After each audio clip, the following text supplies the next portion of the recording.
lung has a little bone somewhere sticking out that's funny, and then they have pneumonia, then the neural net can learn the bone and not the pneumonia, basically, and say, okay, I remember that bone of that patient, so I will say yes to pneumonia because the label I saw for that funny bone was a yes, right? So it's memorizing the wrong thing. It's not actually learning what's pneumonia, but it's learning to map a picture to a outcome.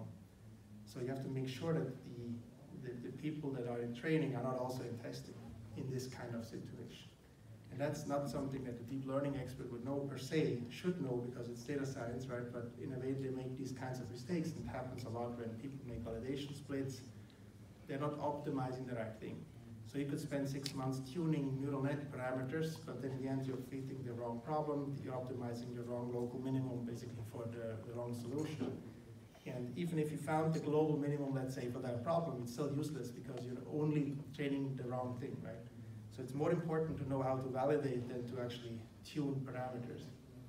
Otherwise the whole business problem is not solved, or whatever the use case is. In this case it's human outcomes, right? So you see the results on the left are wrong, the ones on the right are corrected, and they said in the second version, we pointed it out on Twitter actually, it was kind of funny, and the second version says here there's no patient overlap between the sets in the green section. So they corrected that within a week or two, but they had to redo all the numbers, right? The 82 AUC turned into 80 or something. It changed the numbers slightly. It's not significant, but just pointing out, in some cases it might be significant if you make a mistake like that. So what we did, we automated basically machine learning, but also data science, not just machine learning itself, but to do good data science out of the box on a given data set. And we shipped it basically last November, so it's a pretty young product, and we got the Editor's Choice Award and Technology of the Year Award and so on, so a couple of nice awards from InfoWorld. And what Driverless does is it basically takes the data that you give it, and it takes it from there. Now, will it know that you have to do this fold column based on the person ID and the separation, all that? No, you still have to tell it the person is the identifier for something unique, the grouping, right? But if you know that, then you can tell it, and it will take advantage of that knowledge and split the train test the right way. And what is more than that, it also makes feature engineering. So it's not meant for images actually. It wouldn't actually solve that image problem. It's more meant for tabular data, banks, insurances, regular Excel tables, let's say, but big, 100 million records, hundreds of columns, regular structured data sets with strings, numbers, missing values, text, maybe a tweet. I wouldn't say a whole Shakespeare novel should not be a content of a cell. It should be more like small pieces of text. But it does do some text transformations. It does in time series. And it has basically support for most of the common data problems. And when you throw this table in, it will really massage it and make new data from it, new columns. It will do feature engineering that only a grandmaster can do, basically. And what I mean by that is, in this Kaggle problem that was 2 years ago, the Pariba data set, has anybody seen that? This was one that I participated in for almost 2 months, actually. And I think I ended up in, I don't know, 160th place or something. It wasn't that good out of 2,000 or 3,000, but still not too bad, but it wasn't like amazing. This product now, out of the box with one click, ends up in the 10th place on that old leaderboard, which doesn't mean that it would still be 10th today if it was run again, because people get smarter over time and so on. But 2 years ago, our own grandmasters, like Dimitri here, is in 10th place. Brandon was in 4th place. One of the exploding kittens in the 3rd place was also our employee. So we have still 2 or 3 people in our company that are better than our solution now, but they were stacking hundreds of models together, right? They were looking at the test set, they were looking at the distributions in train versus test and changing the training set so that it looks like the test set so that they can learn the relevant stuff and so on.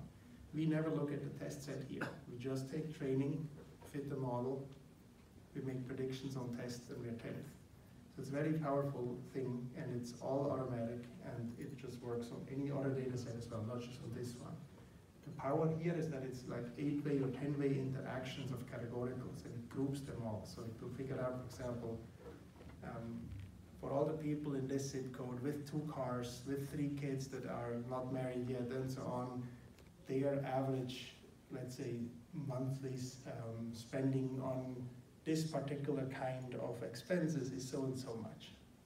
It will compute all those out-of-fold averages.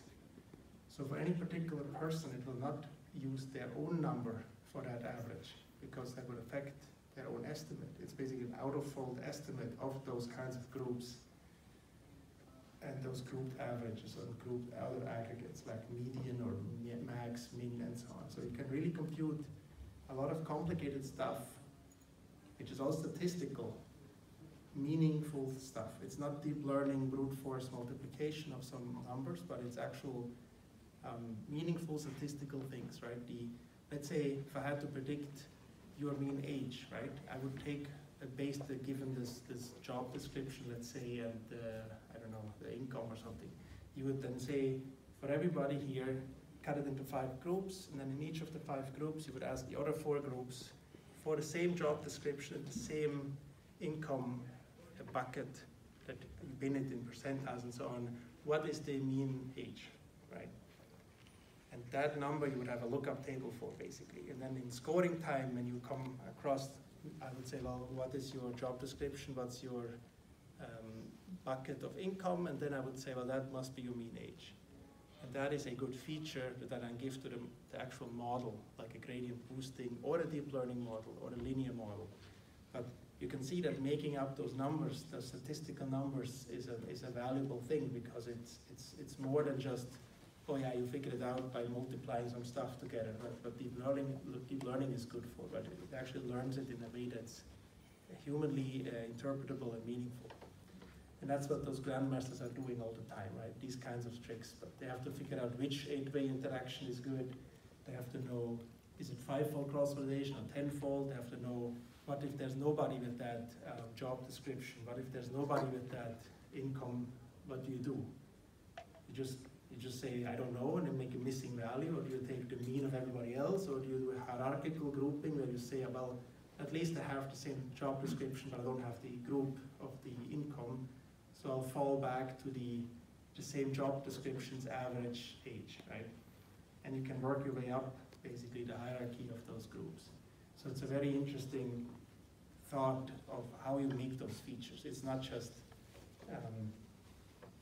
well, the raw features, like your job description alone is not going to predict your age. It has to be, when you misspell engineer or so, it shouldn't just fall back to, I don't know. It should say, well, most likely it's still an engineer, it's just the E and R were switched, so it's the closest distance is still engineer, right?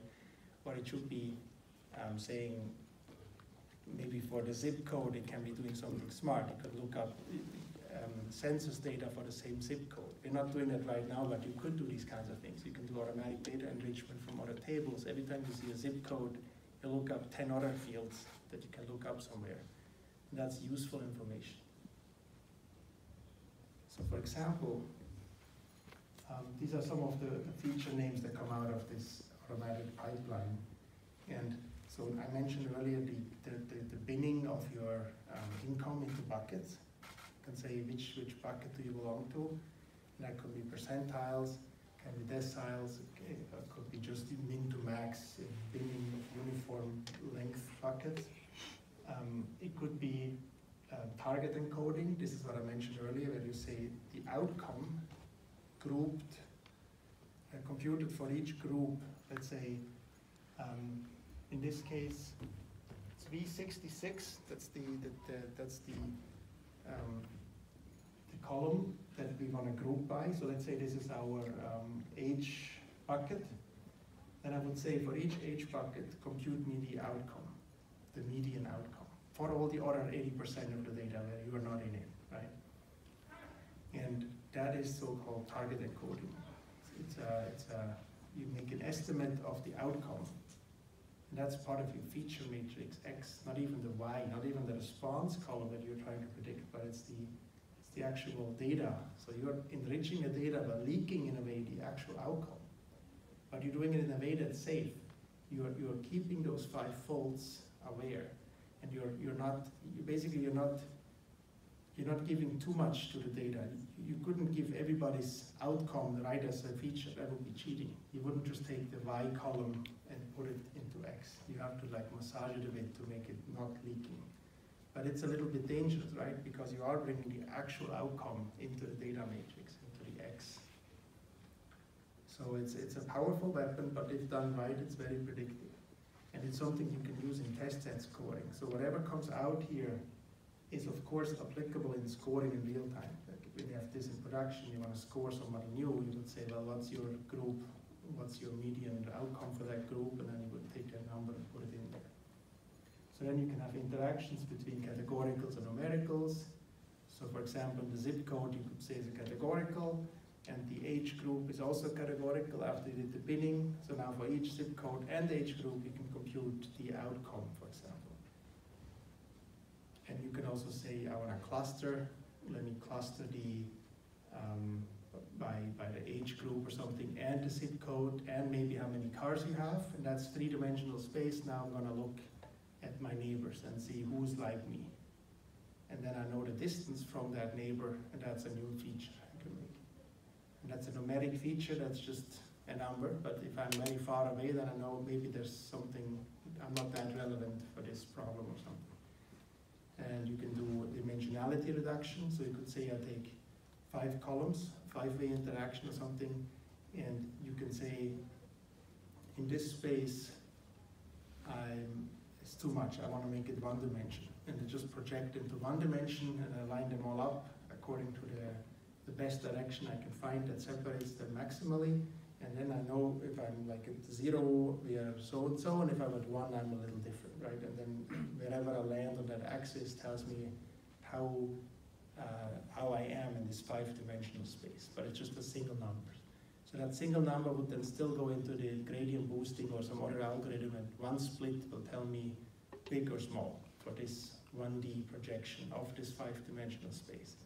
And this is also useful because then the tree algorithm doesn't have to split 5 different dimensions to get to that corner, but you did the math once and now you just have to split one time. So the tree has to do less work and hence can get to the answer faster. Just to make sure, are you guys aware of the gradient boosting method? Should I explain it a little more? So basically it makes splits, let's say age less than 5. And then everybody goes left or right. And then the next leaf you would say income more or less than 100,000. Then you go again split and so on. And at the end you end up with a leaf node where everybody is roughly the same. They have the same outcome, let's say fraud or not. And it's still not quite perfect. So what you do then, you take this tree and say that's my one thing that makes a number that tells me fraud or not, given where I fall into these buckets of the tree that separates my space. And then I make another tree that fixes whatever is wrong with the prediction. And then another one, and another one, another one. Each tree from then on only fixes the delta, the error of the first trees. And so you have basically a refinement program, and every tree has a little weight that it adds its prediction to the previous tree. So it's not 100%, but it shows maybe 1% each time. So it takes like a few hundred trees to get to the answer. But this smooth gradient descent in tree splitting space is the best algorithm for this kind of problems. Fraud, churn, pricing and so on, gradient boosting is pretty much the best algorithm. And once you make these features, there's nothing that can beat this, basically. It's in Kaggle, you want to win Kaggle, you have to do this. But you also have to make dozens of such models. You also have to do different views of the data. So sometimes you want to do one-hot encoding and then throw a tree at it, even though it's not efficient, just to make it a little different, so that the tree has a different opinion. So let's say you all have a different opinion, I take your average, I get a pretty good outcome, right? Like Jeopardy, like you can always ask, like let's say you ask the group, well, what's the right answer? In expectation, you have a better answer than my answer, because I don't know everything. And the same thing is true for these algorithms. So just ensemble them and you get a good answer. Now, ideally you would have a neural net in it, you would have gradient boosting in it, you have a random forest, maybe a linear model, and then you blend them together. And you don't just average them, you actually say for every given row that you want to score, this much of the neural net, this much of the gradient boosting, this much of the linear model. And for every row you would know how much of each. So you have like an expert of a committee that knows how much of each committee member counts how much for any given observation that comes in. And that's called stacking. And that is what wins Kaggle. But they do it 3 ways, right? So they have another expert on top of the expert that decides how much of each committee member is used. And they have hundreds of models. And so basically, this product is pretty smart getting to 10th place, because 2 years ago, people already knew how to do all that. They knew target encoding, they knew stacking, they knew neural nets, they knew pretty much everything. So the secret here is these 8-way interactions, right? And there's also weight of evidence, which is a log ratio of yes over no. So it's another statistical thing that you can compute, and it's just very hard to come up with this if you're not an expert. Basically, you have to work in finance or something to come up with one of these, but to come up with all of them and do it right with 5-way cross-validation and so on, and then do the model tuning and the stacking, and to do all of this on a GPU system, fast, running thousands of models in a few hours. That's basically what is the hard part. And for time series, by the way, we have the same thing. For time series, we can talk more about it later, but if you think about time series, it's very important that you think about the causality, right? It's like saying stock market 2007 to 9.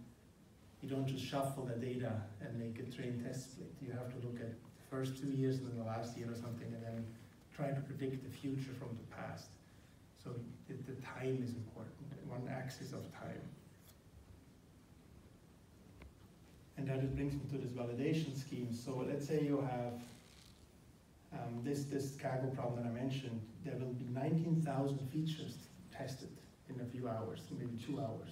19,000 different features are engineered, 1,000 models are trained, and the whole thing runs maybe on, in this case was 4 GPUs. So each of the green tracks there is a GPU. I'll show it more later in the hands-on session, but basically there's 4 GPUs that build gradient boosting models all the time in parallel. They engineer the features. All of this runs full speed on the data, makes predictions on the holdout set. There's a concept of a reusable holdout. Has anybody heard of that? It's let's say you do an 80-20 split. When you compute your score on the 20%, you say this is how good it is. But that's not all you can do. You can actually do more than that. You can compute the score many times on the 20% by using different subsets of the 20%. So you get distribution of your scores. And that's a better estimate than just one number, because there might be 6 outliers in that data set, in that 20% that skew it. And if you do random sampling on that, you get a slightly different mean of that distribution than just a full simple score that you get by including all those 6 outliers. So basically you get a more robust estimate of your generalization error by doing this reusable holdout. So we're doing all these tricks in quotes to make sure that the estimate we have of this generalization error is the best possible number. And there's an error bar as well that you get. So we'll know AUC of 82 plus minus like 0.5%. And the other thing that we do in terms of these 19,000 features, we don't just build 19,000 features and then we select which ones to use. We basically build evolutionary strategies where each individual in the race, let's say these boxers, are each having maybe 500 features. And they fight each other, and then somebody loses, they get revived and then have another chance at life, let's say, with a new genome, right? Where they have a particle swarm approach, where they learn from the other individuals that are winners, and they say, well, how did you get here? And then, oh, I had this one feature that was really good, with the 6-way interaction of target encoding. So I'll take that 6-way interaction and I add my own mutation of some other stuff, and I see if I get better, and then they fight each other, and so on. So it's a evolutionary strategy of this feature engineering pipeline with the right validation scheme on GPUs, all automated 100%, and that's basically the secret sauce. For time series, the example we have here is, let's say you want to predict stores. There's a Walmart Kaggle problem where you have stores that have sales, but every store has also departments. So for every store, there's 45 stores, you have an ID that says which store is it, then you have another column that says which department is it, and then you have a sales number, and that's per every week. So let's say you have 100 weeks of past data, and then the test set says for the next 39 weeks, in this case, predict for every store, every department, what's the sales for every of those next 39 weeks. So now you have to make basically a time series for each group of store and department, because Wisconsin's whatever store so-and-so with this whatever shampoo section is going to have different sales than Palo Alto, whatever, men's clothing or something. So you have to know that you can't just say average store and Walmart all together, right? So you have to do these groups. Normally you would say, okay, I'll segment my whole thing, I'll build an ARIMA model or something, I find some periodicity and so on. You do all this by hand, and then you have to tune P, Q, or R, all these parameters, and then you're still not quite sure if it's a good model or not, and so on. You have to have some expertise. So what these systems do here, or our system, or the grandmasters, they basically group by a store and department and time to get the weekly sales of stores and departments. Then they compute this time series signal. They look at the frequency domain of that signal, and they say, well, what's the peaks, right? What's the periodicity in that time signal? And from that, they can then say, okay, it's weekly. And then they say, well, if it's weekly, what's the autocorrelation in weeks with itself? Like, what past number is very representative of my future number? Like, what's a good lag to use to get some seasonality? And then you'll see that 52 weeks is a good lag because it's yearly. Like Christmas comes around, it's higher sales, let's say, right? So you then know that you have to do yearly models. So every time, same time comes around, you look last year and see what happened. Now, maybe it's not just about last year's numbers, it's maybe also about last year's rise in numbers. Maybe you want to know that every Christmas is 30% rise, so you need to have the slope, not just the last year's value, but last year's slope. Or yes, year's acceleration of the slope, which is the second derivative. So you can do all these numbers automatically. You can compute interactions between lags. You can say 44 weeks ago, something, I don't know, in the spring or Easter sales compared to Christmas, those two, what's the difference? And that is also a good indication, because that will always be indicative of whatever happens. So there's all kinds of such interactions that you can compute. Maybe it's also the median of these 5 different lags, like 4 weeks ago, 8 weeks ago, 12 weeks ago, and 40 weeks ago. Now compute the median of those 4 numbers, interpolated and so on. That gives you a good number, because it's not just about a year ago or 40 weeks ago, but it's kind of a global sense, right? So you have all these things. Each one of those is just a simple transformation statistically, but the power comes in when you put them all together and automate it and say, figure out what's the most predictive one. And that's also fully integrated in this genetic algorithm. So let's say you want to predict the 2 weeks in the test set, the top line here, green and orange. But there's a 1 week gap when your model goes to production. So we train it on the first 9 weeks. For 1 week, we don't do anything. It goes to some deployment center. And then next week, it starts scoring live. So then you have to predict for 2 weeks in production. And you cannot take the model out. It has to just keep performing. That's how long you want it to be predicting. So now, in week 11 and 12, you can't just ask what was yesterday's number, right? Because you don't have yesterday's number at that point. You only have a week ago or 2 weeks ago or even 3 weeks ago at the extreme. At the last moment of week 12, you have to look back 3 weeks to get something, to get some historic values. So we need to take that into account, and we need to look at the look back periods have to be long enough. Yes, there's a question? So is it only by years, or can you also do season to season? Yes, it's aware of any time, like from nanoseconds to, I don't know, years or something. So it's no, what I apologize. What I meant is that Christmas is sometimes 52 weeks ago, sometimes 53, and sometimes yes.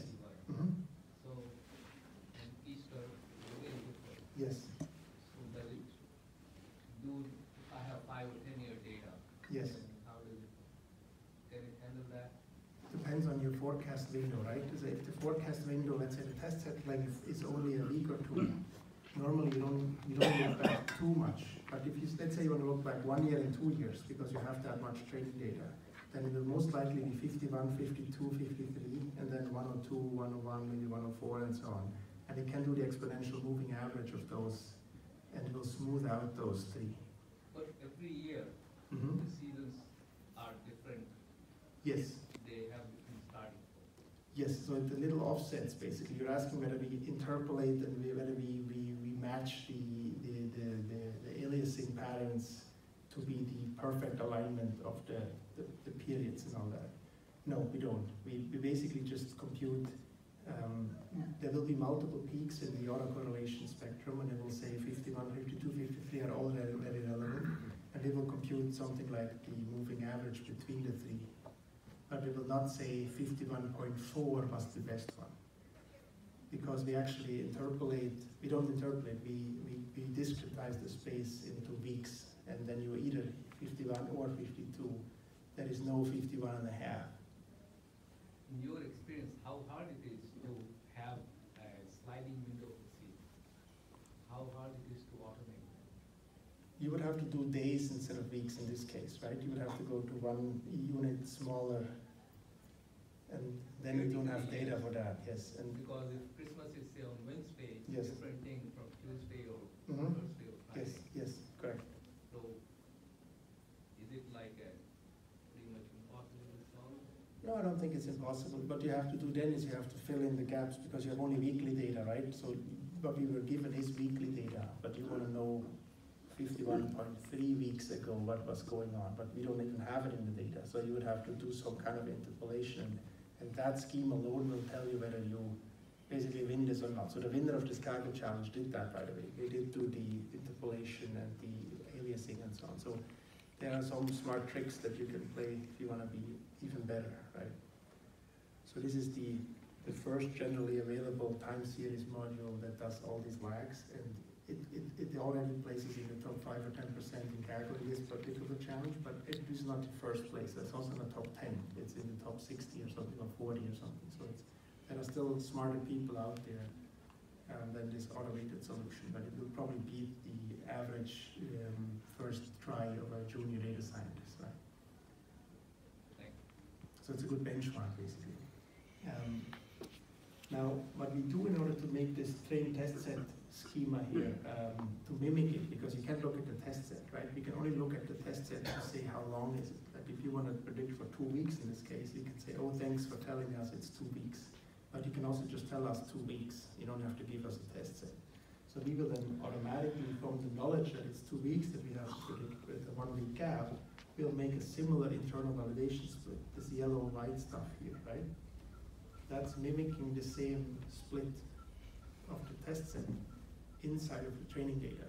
So we make our own training validation split from the training data, and then we train on that, and that mimics the test set deployment. And then we're really good at predicting this validation split, the yellow piece from the green piece here.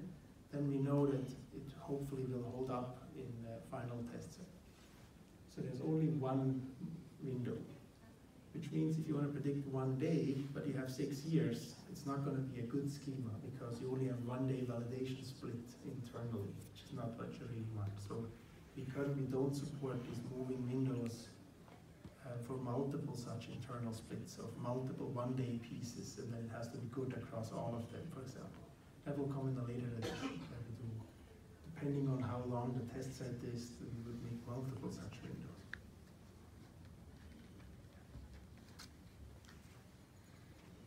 So sometimes people say, well, why don't you do deep learning, right? So we did deep learning. We actually have H2O deep learning, which is one of the most commonly used open source deep learning implementations. And that works on a Hadoop cluster. It works on your laptop. It's the same Java, works with Windows. I have said there's Java, open source, H2O deep learning. It's also H2O gradient boosting, H2O random forest, and so on. We have one of the most scalable implementations of all the machine learning algorithms in open source, 100% Apache V2, 4 clusters, 4 Spark. It's really a good solution. And that's done with basically statistical learning, right? It's all standard statistical techniques. Even our neural net, deep learning, we call it, is still statistical in a way. It's a simple multi-layer neural net. It's not convolutional neural net, it's not LSTMs, it's not attention models and all that stuff. So we're not doing unstructured data right now at H2O. We do it a little bit because we're doing text.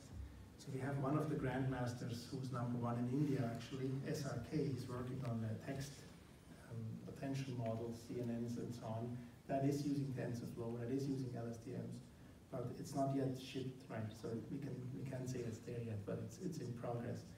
But Trevor Hasty and Jerome Friedman and Dr. Shirani, they wrote this book, the yellow one at the top, and 2 of them are with us, right?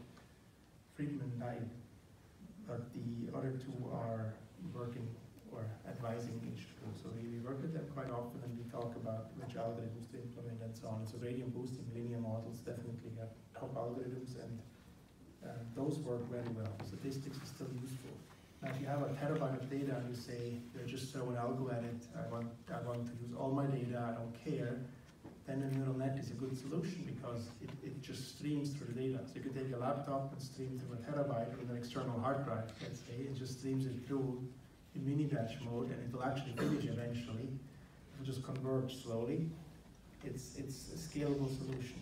Is it not the best solution, or is it the smartest solution? If you have only 1 day and you're a grandmaster, what would you do, right? Maybe you would take a subset and use gradient boosting or this feature engineering to get a much better model. So it's always a question of, can you handle all the data and do the smartest stuff in the world on that data, or do you have to do some compromise?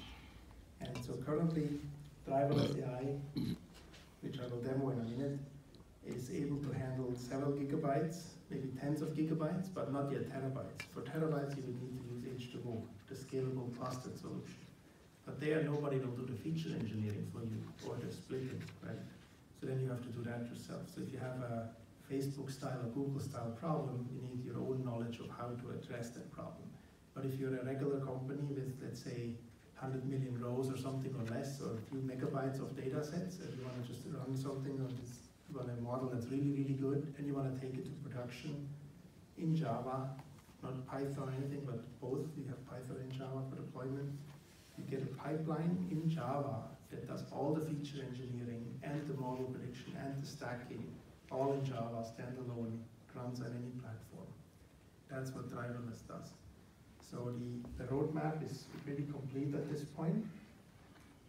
So we have grandmaster recipes, we have automatic visualization, which I'll show. It's also pretty cool. We have interpretability, which will tell you why a certain prediction was made.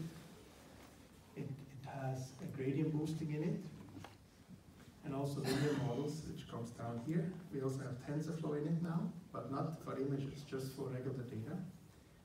We have GPU acceleration. We have a 5-minute install using Docker, which works in any platform.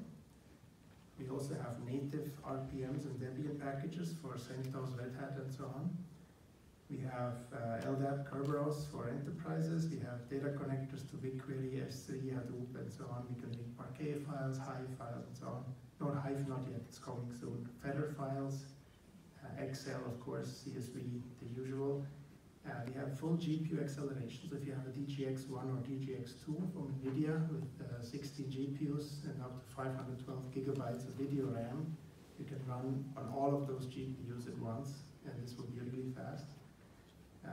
NVIDIA is an investor in H2O, and we also announced a partnership with IBM a few weeks ago. So we have Power 8, Power 9 support on IBM Power Systems, which have fast GPU connections with NVLink between main memory and the GPUs and the CPUs. Everything has a fast bus there, so you get about 2 times the speed up of the memory bus compared to regular, let's say, workstations. It has support for all 3 clouds, right? We're on Amazon, Google, and Microsoft's cloud.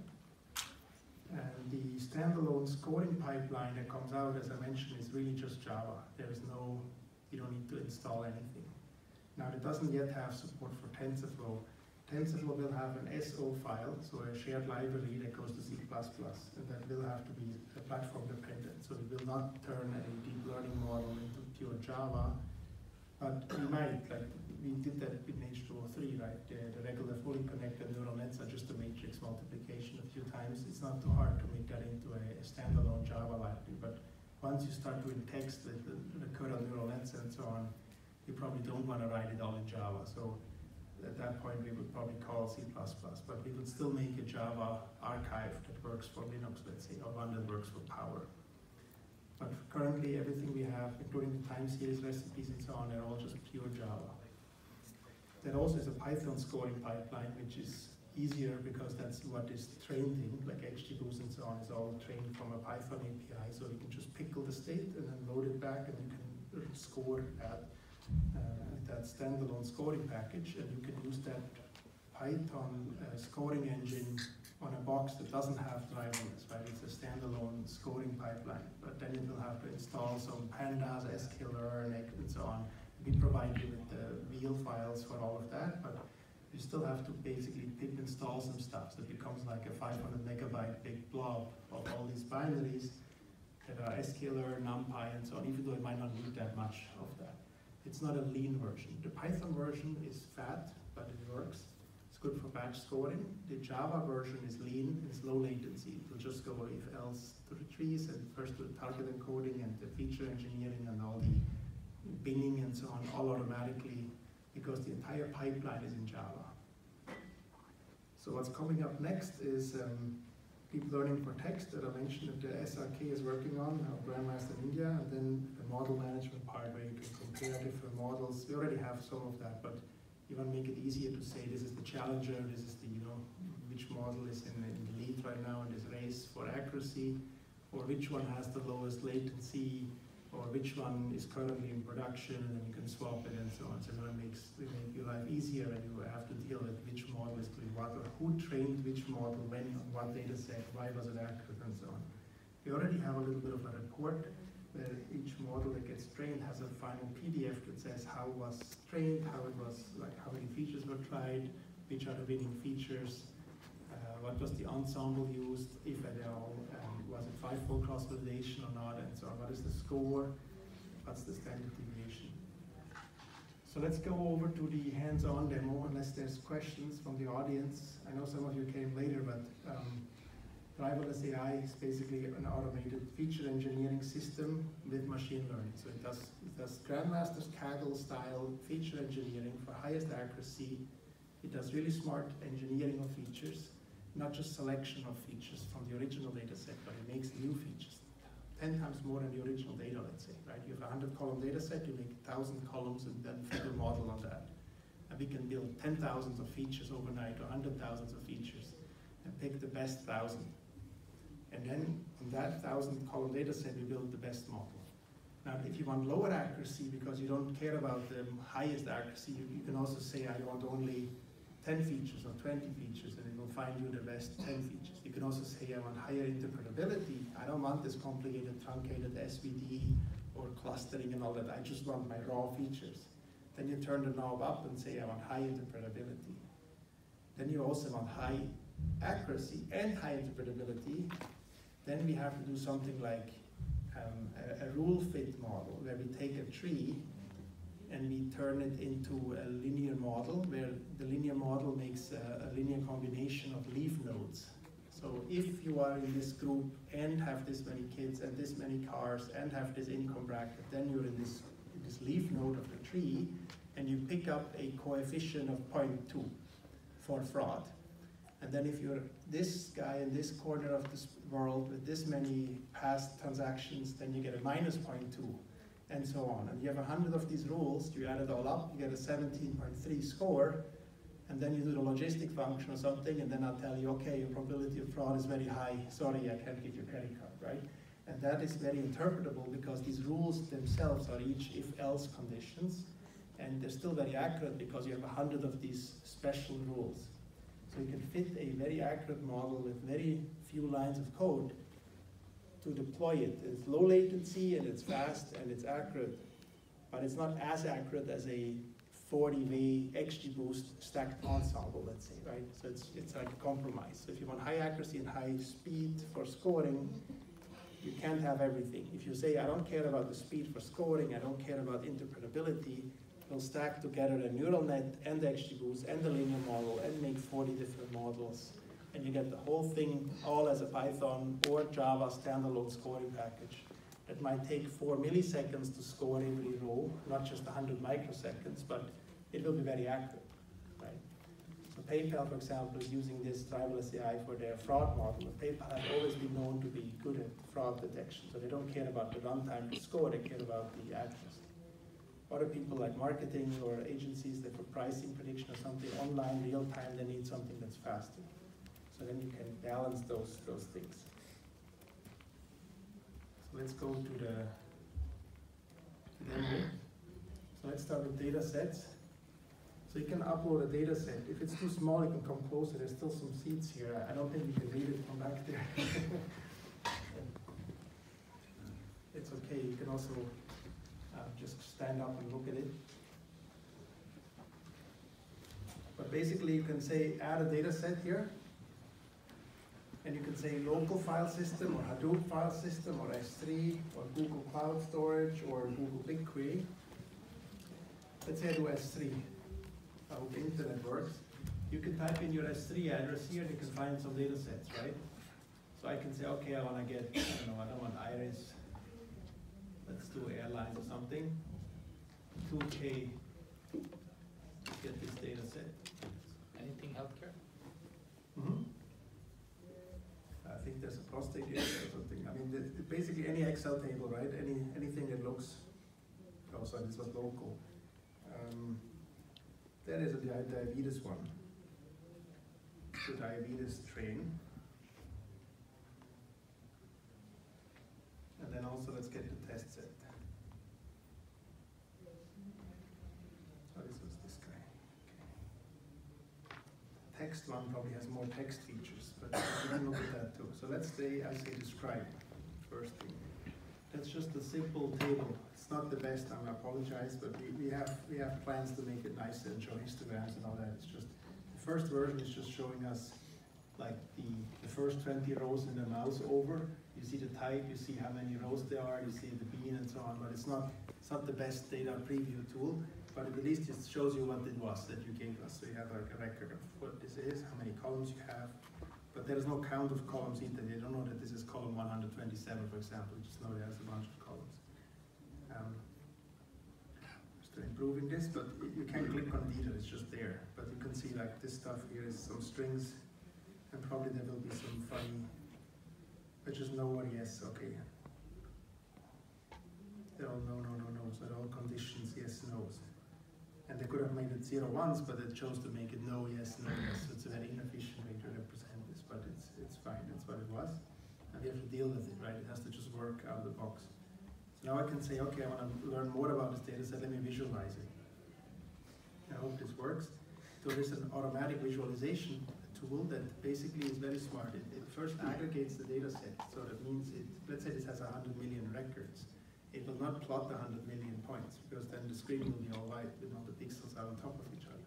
What you want to do is you want to aggregate it somehow to reduce the number of rows, but you don't want to lose any outliers, because you want to see the outliers. So what happens is you're basically having an epsilon bubble around every point, and if 2 points are in the same epsilon bubble, they become 1. But there is no centroid involved. It's just exemplars. So let's say I'm the epsilon bubble for all of us, then you all get swallowed up into some secondary table that says, I own all of you, right? And there's an index that says, I own these 75 other points. And I'm the exemplar, let's say. And if somebody asks, like, show me all the points in this corner of space, they will say, here's 1 point, and there's 75 weight attributed to that point. And you are just representatives that if somebody were to ask who else is there, I can say these exact people are here. But the data set looks like I'm only 1 point with a weight of 75. So this aggregator technique is also in H2O.ai, open source. Speaking of open source, by the way, I never mentioned that we have H2O GPU, the library that does all the GPU computation that's very fast, that's used in driverless. We have data table. Has anybody here used the R data table?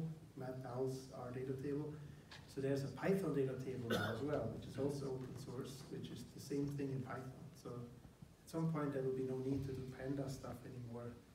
at least for us internally, but hopefully for you as well, because it is much faster. It is really, really much faster, especially for opening and closing and saving CSVs, opening CSVs. It's almost instant. You can write a CSV file, formatted text file, faster than you can write feather binaries in pandas, right? So let's say you aggregate it, then we look at the plots, the points left in the smaller table. So instead of 100 million, I have 5,000 or 2,000 points. Now we can do simple plots, right? And we still have all the outliers still there. So this point here, this outlier point is still here. And we can ask, what is it? There's some ID, some patient ID. You can see why this is an outlier. Well, because the number of lab procedures was 120. It's a lot of lab procedures, right? So this is kind of a quick way to show outliers. But you see there's no other outliers. There's nothing left, right. Normally this would be a carousel, but in this case there's no other outliers. So it's good to know that my data set is not full of outliers, let's say. Now the next thing I can do is I can look at, let's say, biplots. And this just shows you the eigenvector distribution. So if you don't know what a biplot is, you can read this all here. And Leland Wilkinson, the author of the Grammar of Graphics, which is behind ggplot and Tableau and all these other projects that are based on the grammar of visualization, the grammar of graphics, I should say, the GG.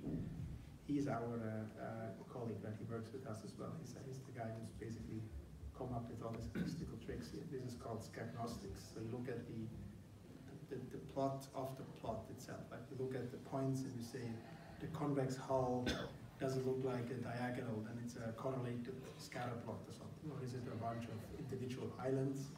Then it's more lumpy scatter plot and so on. So he has a whole grammar of scatter plots, and he will show only the skewed histograms, for example, if there are any, right? And you can see, okay, the admission type or the discharge disposition and so on is skewed scatter plots.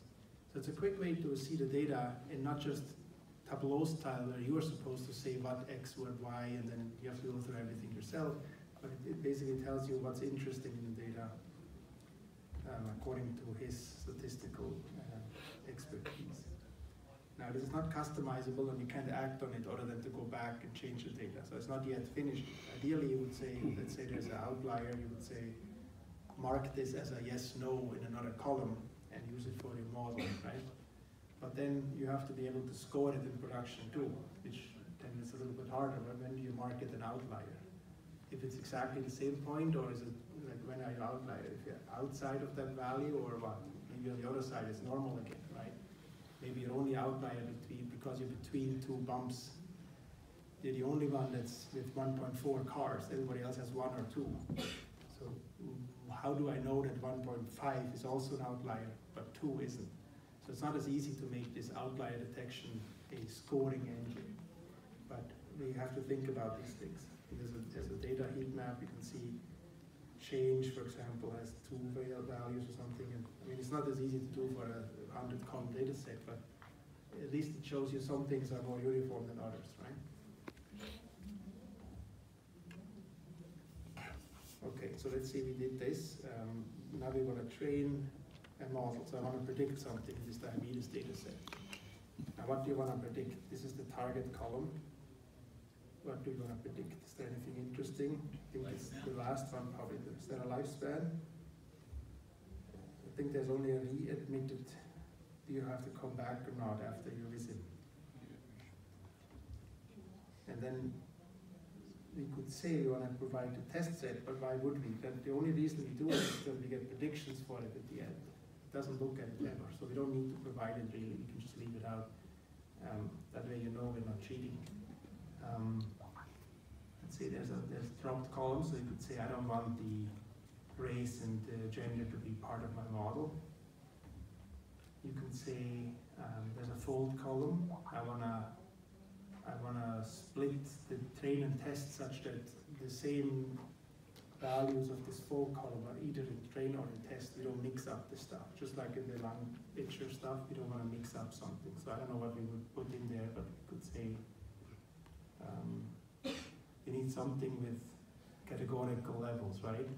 So you could say, actually we could take gender if it was meaningful. I don't think it would be in this case, but you could have a separate model, or you could say this is not fair to mix the two. I don't think this is the right thing here.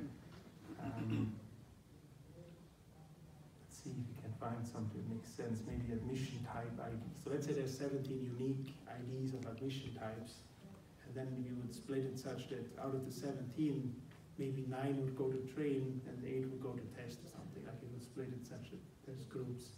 It doesn't have to be like a 2-level categorical, it can be many levels.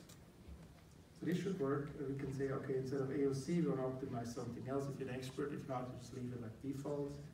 It will say right now there's 2 unique values in readmitted, so it's a Boolean outcome, which means it's a binary classification problem. Hence, you see these scorers here.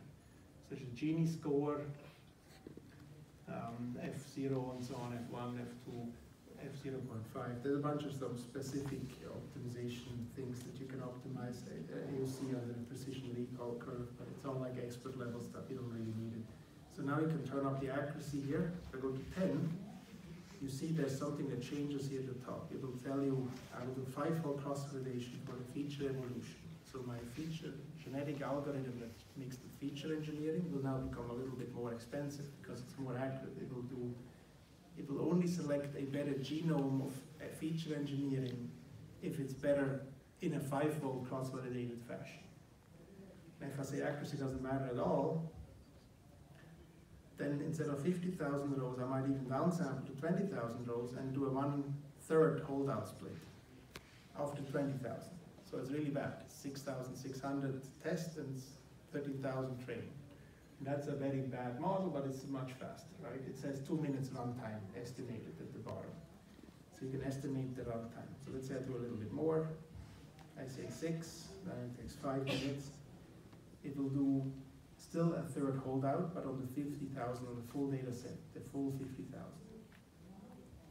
It will do 8 individuals in the race of genetic algorithm, where each one will have a different feature engineering pipeline. It will do up to 35 iterations. So now I say, no, I don't want to do that. I want to do more. I want to run it much longer. 150 iterations. Now it will take 10 minutes to get there. And the feature engineering now says I have clustering, I have date, I have target encoding, frequency encoding and target encoding. So the frequency encoding says, let's say for every job description, it will not just put the job description in that column, but it will replace it with the frequency. So if you're somebody who's very common, like engineer, you have a high number. If you're somebody very special, I don't know, tennis professional or something, it would be a lower number, right? And that might be predictive in some sense. So the frequency encoding could be a useful thing. There's an identity mapping, which says numeric columns can just pass through.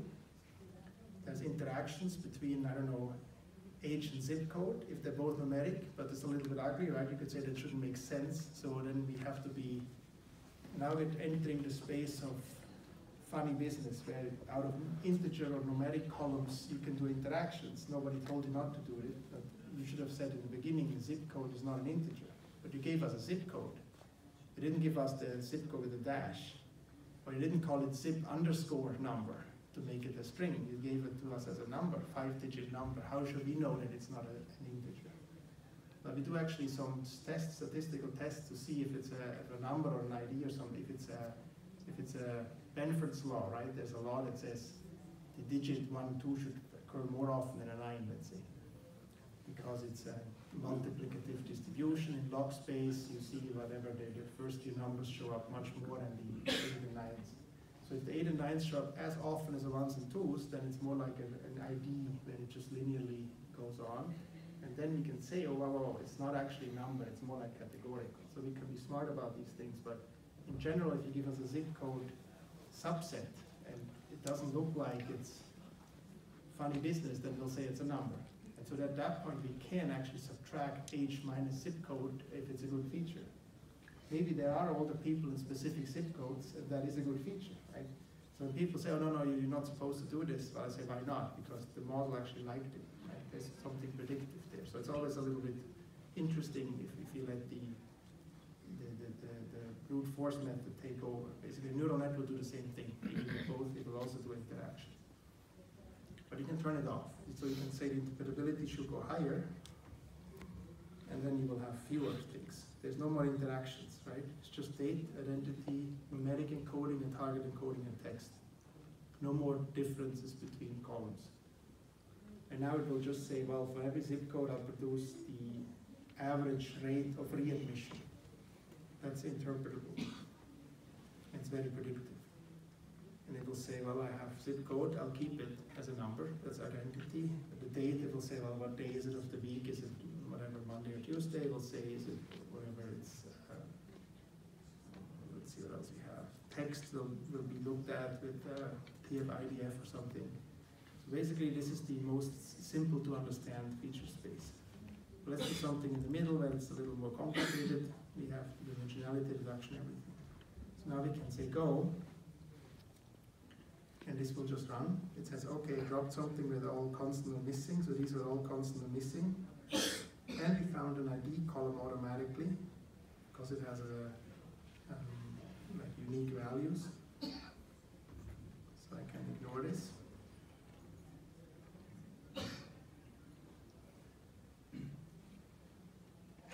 And now we should be able to see something soon. So there's a GPU that's being used.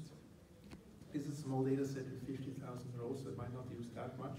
And you also see CPU. So the top, this one here is CPU. This is CPU, and this is GPUs. So now it's coming up with a bunch of feature importances. So it says the patient number is the most important one, because it just remembered for every patient whether it comes back or not, which is cheating. It's not a good feature, right? You're not supposed to have the patient number in there. Yes. Is this running on your laptop or is it? And this is running on the cloud right now. This is a 4 GPU system. Okay. Yeah. So now we would say, okay, now it's time for data scientists to look and say, oh, that's not okay. It shouldn't be the patient number or something. You can always, that's basically your job as a data scientist now, is to say, the data that I gave it, is that good or not, right? It's not, I'm saying the job of a data scientist in the future should not be to tune random forest parameters or SVM or linear model parameters, unless they know exactly what they're doing, and that's the only thing that's left to do. In most cases, the validation scheme or the actual data problem phrasing of the business problem is a much bigger problem. And that's what's left to do now, is basically, what's input, what's the expected output, what's my metric, what do I want to optimize? So if you look at the trace, you'll see that the red stuff is feature engineering. Each little bubble here is a feature engineering transformer. It's consolidated categorical numerical coding, or weight of evidence, and they're all in parallel, right? All these little things are running in parallel. Left to right is time, and the green blobs are the GPU. So there's 4 XGBoost models trained in parallel, then they all get scored, and then here we have some other stuff going on to make parameter tuning individuals and so on. Soon there will be much more green stuff coming up. This is also pre-processing, and you can see 12 seconds for some parameter tuning and so on. Now it's making more feature engineering. But these are hundreds and hundreds of transformers that are being trained in parallel. And we're still doing parameter tuning. And you see the AOC curve here, where you can have true positives, true negatives, and so on. It's moving around. You get precision recall curve. You get a lift curve, gains, and so on. This is basically statistics for those that know binomial problems. If you don't know what it is, you can read up about it. There is an assistant that will help you highlight certain things. If you don't know what a precision recall is, it will focus on it and tell you something, but even that's very simple. It doesn't say that much. The next best thing you can do is turn the assistant off and mouse over, and then it shows a little bit more. But if you don't know what that is, you Google it and it's better, right? Like, you can always do that. It's the nice thing about this day and age. The GPU usage is still not much, because these are Voltas. These are the latest NVIDIA GPUs that we're running on 50,000 rows. So it's a joke, basically. The GPUs are like instant and not much utilization. You see here, most of the time is spent on non-green stuff.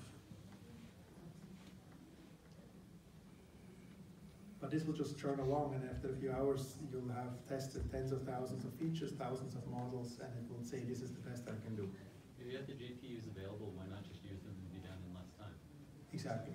So we are using them, but not for everything yet. So the munching is not using GPUs. because we're using pandas right now, and we're going to use data table, which is going to be about 10 times faster than pandas for the grouping and joining and so on, if not faster than that. And everything else is GPUs. So let's say you have 100 million rows, the munging will be very fast with data table, and then the GPU XGBoost is the fastest implementation for XGBoost or GBM trees in general, faster than a light GBM, faster than any other cat boost or whatever.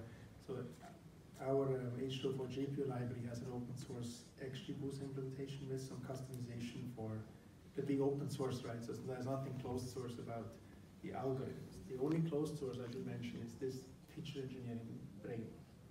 But the base components, data table, H2O GPU, XGBoost, all these things are all open source, 100%. So we're basically putting together open source pieces, and we're branding it as a driverless AI. Plus some grandmaster expertise, the feature engineering and the validation schemes and so on. So you can see that the, what was it? Oh, I pressed the wrong button. So you can also, at any point in time, you can say, make me one more like it. And you can say, make me one more and run it with this accuracy or this time or this interpretability, and use accuracy instead of AUC, and maybe drop, oh sorry, I did the wrong thing. What did I do now? Press the wrong button. Sorry, one more time. You can do one more. You can say, I want to drop the patient number as well. Yeah. And I want to do accuracy. Why not? And then let's run with more interpretability and less accuracy. And now I can run again. And the GPUs are shared nicely, so there's a lock that says I own the GPU right now. Each individual GPU says I'm on it right now, or you're on it, and we don't step on each other. So if you have a 5 gig file, I have a 5 gig file, they're not going to run out of RAM on the GPU. As soon as you're done, I'll run, right? We share, so we have time sharing on the GPU. We can have multiple people who use the same box, and it's all fine. Unless you run out of main memory, then it's not fine. But we're trying to be good with that, so it shouldn't be too bad. So now it's saying, okay, now it's still the other one, the number inpatient, maybe I should have removed that too. I don't know what it means, I'm not a domain expert, but in theory you would have to think about, is this a feature that is useful, or will I have that in production, or will it not be there in production, right? What does it mean? And that's the only question you should ask, and not, should I be making, XGBoost or light GBM or deep learning or whatever? In theory, that's the hope, is that you can focus on the actual solution and of the business problem at hand. It still has number inpatient though. Yes, exactly. I mean, maybe that's what I mentioned. Maybe I should have dropped that too. Who knows if it's good or bad, right? Maybe it says something. Maybe it says how many times have I come in into inpatient services, which is a good feature because I will have it in test set. So do you need at least one unique identifier per data row? You don't necessarily need to. You could have T-shirts, right? That are all just color and the width and the height, and you're going to say what size is it, S or M or L or something. And you would say the color is useless as a feature, but the height and the width are somewhat predictive, and that's your data set. It doesn't have to be specific. You don't need to know which one is which. So in this case, it's flatlining. It says I can't do much else because you gave me accuracy 3, which is very rough, right? It's a big error bar on the left. You see the error bars here, they're pretty big. Oh, and it said done. There's nothing I can do, we're done. So 82 accuracy, that's it. Boom, finished. Now we can download the logs or the summary or the scoring pipelines, or you can score another data set. So I could say score on the diabetes test set, and this will now make predictions that I can download. And this is a CSV file I get to my box. I can also say make me a Mojo pipeline, which is the Java version of it. We're making it on demand right now because it's sometimes it's still a little bit too slow because of the 8-way interactions. There can be millions and millions of lookup values you have to generate, and in Python it's a bit slow. So we are making this, we're using a protobuf or Captain Proto binary protocol to make it faster. The serialization of the state. So at some point soon we'll make it default. But now you can download the Mojo scoring pipeline, which is pure standalone Java, or the other one, the Python scoring engine. And let's say the logs, oh sorry, this is also big. Let's see, maybe experiment summary. Oh, it's downloading everything already, fine. Wi-Fi isn't too bad. Where is the summary? Did I get that already?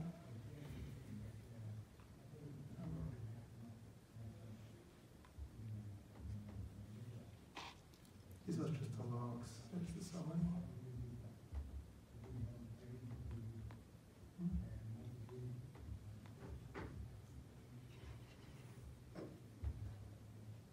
What's going on? Is this constant downloading?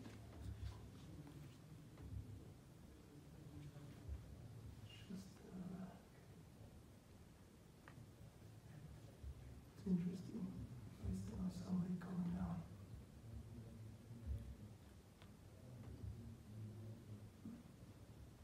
Should tell somebody.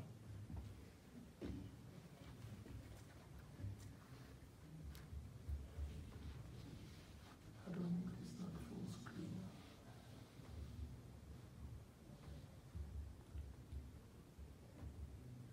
Yeah, it's funny. I need to tell somebody. That somebody is me, unfortunately. Or here.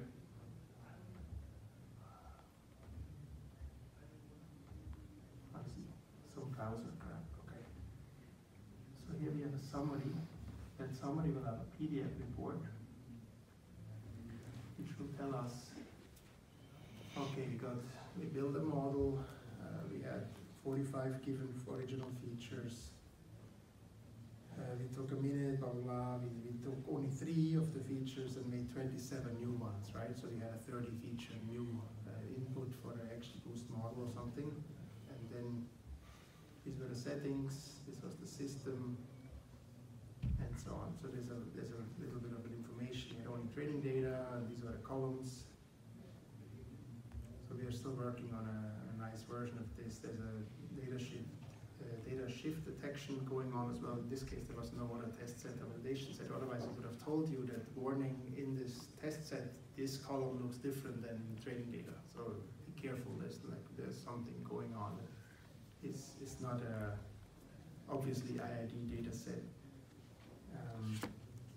It will tell you what was optimized, how many features were tried. We tried 333 features just now, still 24 different models. So this was all in the small one that I built. It took like a minute or so. These were the settings, this was what was dropped, and so on. There's a little report, right? It tells you what happened. And then it shows you that we tuned some parameters of the GPU histogram version of XGBoost, different column sampling, subsampling, how many leaves, what depth, and so on. So this is like like GPM mode, basically. It's loss-guided XGBoost, which is, it doesn't split depth by layer, but it splits the leaf that is the best to split. So it can be the same leaf that gets split over and over again. It can be a lopsided tree. That's what loss-guide means. Depth-wise is the balanced GPM. And then we did all these feature transformations, and we explain a little bit what they are.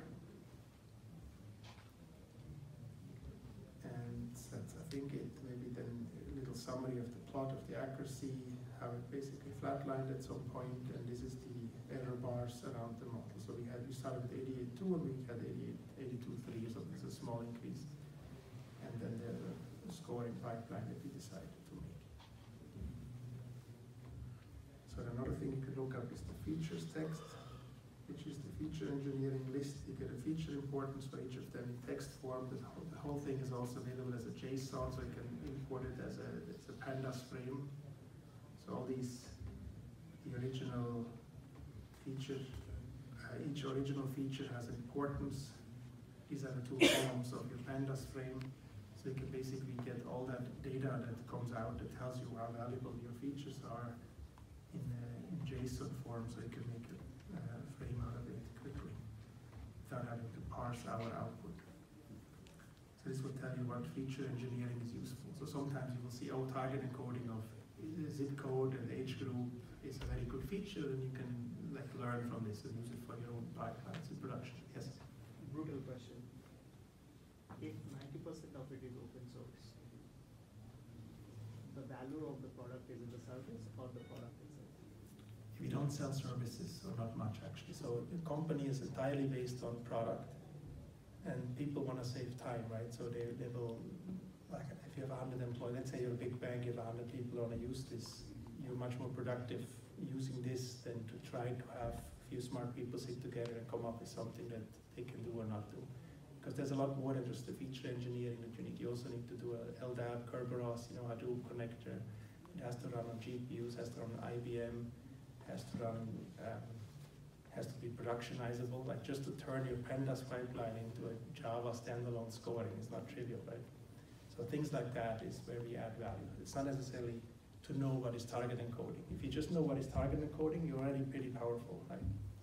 But you still can't help your business productionize it by itself because it's not Java, let's say, it's Python. But is this licensed or not? Sorry? Is the code is, it's not open source, but is it licensed or not? It's what do you mean by license? Where Do you you have to can pay license fee to kind of reuse this? Yes, correct. It's closed source, so there's a subscription model, I believe, that is you pay per seat. But then there's organizations, there's different tiers. So if you're a big organization, you get like a package that says this many people can use it and so on. If you're a single person, you get a different deal. I don't know, I'm not a sales guy, but basically, if you're interested in learning how much and what the packages are, you would have to talk to our salespeople. There should be some information in the back. But the value of this is basically you don't need to worry, it's turnkey data science, engineering, feature engineering. And you can learn a lot. You can also do in the cloud, self-service. I think there's a flat rate, it's coming up very soon, if not already, where it's a few dollars an hour, something like $10 an hour. And you can run as long as you want. You can just, for one Saturday, you can run it. And you can basically make one model that will make you rich in codes, right? If you have one model on your one data set, you can literally build that in one afternoon and then ship it for the rest of the year. So you don't have to pay an enterprise license forever. It's only if you want to use it all the time. So there's a cloud pay-as-you-go version as well. Yes? A question about the new feature. So how are the new feature generated? So it's just a confirmation of the old feature? So it's all information you gave us originally, the data, right? It's basically taking your data and turning it into a better version of the data, which is some kind of statistical transformation. So it could be grouping, it could be computing interactions, it could be higher order interactions. So you could take 10 numeric columns, let's say, you bin them all into percentiles, and then for each bucket you do a product of certain groups, right? So let's say you're the young people and the high income people, and that interaction we call yuppie or something. And then we compute the mean number of cars per yuppie, right? And then we say that's a new feature. So it's inner logic, or it's considering all the combinations? It's smart about it, right? It's basically, it's not just making brute force approaches. In the beginning it will ask the tree, for example, what are good features, right? And then we'll focus more on those. And then it will have genetic algorithm, it will have particle swarm algorithm, it will have smart mutations. Monte Carlo has a bunch of principles that we use to make like a good estimate. It's almost like Google's AlphaGo or something. It's not just brute force. It has to be a little bit smart about which path to try, right? You're doing something similar. You're not just, it has to be, our goal is to make something that runs on all kinds of data sets as quickly as possible, gives you a really good solution. So for example, we can go back to this one. The one that I mentioned is cargo problem, right? This Pariba. It's 100,000 rows, 130 columns. I can now predict the target out of 130 columns. They're all anonymized, so they're all like V1, V2, V3. There's not much you can do with these, right? They're all just that's what they gave you in Kaggle, so it's just tough luck. Now you can basically optimize the log loss. And what I like to do is I like to do 7 because that is still a third validation split, which is fast. There's no cross-validation in the genetic algorithm part, so it's fast. But the final model is then a 5-fold 5-way XGBoost or GBM model, which is 25 different models for the final pipeline. Now I will crank up the time and I will reduce the interpretability. I don't care about any interpretability, I just want high accuracy. So 10-10-1 is the most accurate model if you want. But I say 7 is good enough. say go. Now this literally will be 10th place in Kaggle, right, if you wait 2 hours or something. And all it's doing is already working on feature engineering and then a model to see if it works at all, and then it does some more tuning optimizations. So you can just look at this side to see what's going on, but we can also read here because there's something that it says in the beginning. When it's working on the feature engineering, is it making assumptions that the data set is relatively homogeneous, that the first 1,000 rows are a lot like the last 1,000 rows? Yes, so the IID assumption is for the non-time series data set. We'll get to the time series data set in a minute. So this is now for IID data, where you say each row is independent of the others, and they're identically distributed. So it's basically a bunch of T-shirts or something. They're not sequence. It's not like words set in a sentence that have to depend on each other. Now we don't have a very good word model. Speaking of words, so we do some NLP stuff, but it's word direct or TF-IDF. It's not NLP. That's neural nets would do it with like sequences and so on. But that's coming. That's the Grandmaster in India is working on that. LSTM. Yes, or CNN with attention, like whichever it is. So see, by the way, you can run multiple experiments at the same time. But this guy now is running the feature tuning, and if you want to see what's actually going on here, this is a bunch of models or logic that has been set up. We can also look at the logs, and it will say here it's making all these hundreds and hundreds of genes from the base genes, as we like to speak in genetic algorithm terms, but you can also see the logs at any time and download them and so on. And it's now doing a feature engineering for the first round. Click on log, click on trace, you'll see the red stuff. So now it's in feature engineering and modeling, and this is gonna interchange for the next few hours. Feature engineering, modeling, and so on. And then of course, prediction, scoring, score computation, reusable holdout, all that stuff. And most of these complicated features are target encoding, which is categorical grouping basically. So if we ask for every one of these values in V55, what's their mean outcome? Right? In this case, it's also binary problem, so it will just be a number for each of these buckets. Yes? So is there any feedback loop in this system? Yes. You mean to us when you run something, or within itself? So once you run this, now we have some data, and now we have some field results, and you want to improvise. Do you have to start from scratch, or? Yes, you have to start from scratch. So when you run an experiment, we don't know what you're doing. That's one thing. We would love to somehow, but with GDPR, these things are a little harder these days. We would have to like let you give us permission to help you get better or something. So we'd have to make a central brain in the cloud somehow where you upload your findings from your previous data sets. Or you can have it on your local system, where this box that you installed, let's say, has a little file cache that says, oh, for this data set, I know that these features are really good, right? And that would be a very good feature, which we're thinking about how to implement. So let's say you keep running the same columns, right? Because you're the same business of marketing for whatever, and you always have the same store and this and this and that. We know that this interaction is useful. We should somehow know that for next time, yes. But we don't.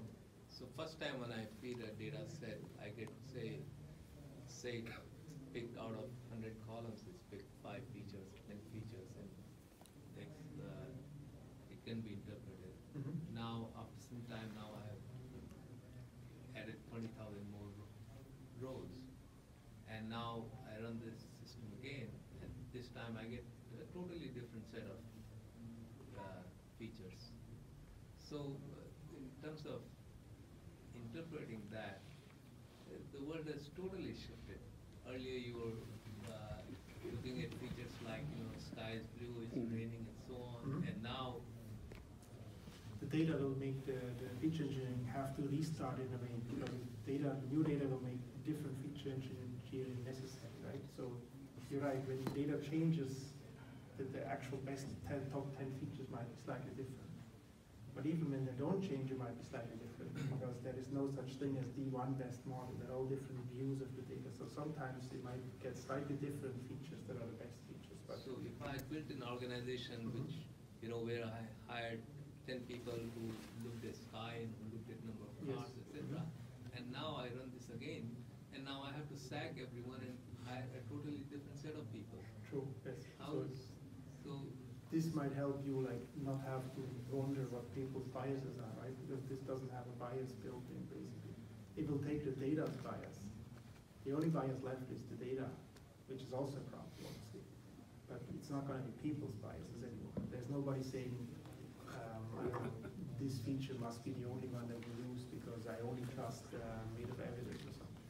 This has a wide spectrum of features, and of course there's still a little bit of bias left because we don't have, let's say, I don't know, inverse logistic of something of the original column or whatever, and that might be the best function or something. But I would say we have a pretty broad spectrum of what's allowed, that we allow the system to try out.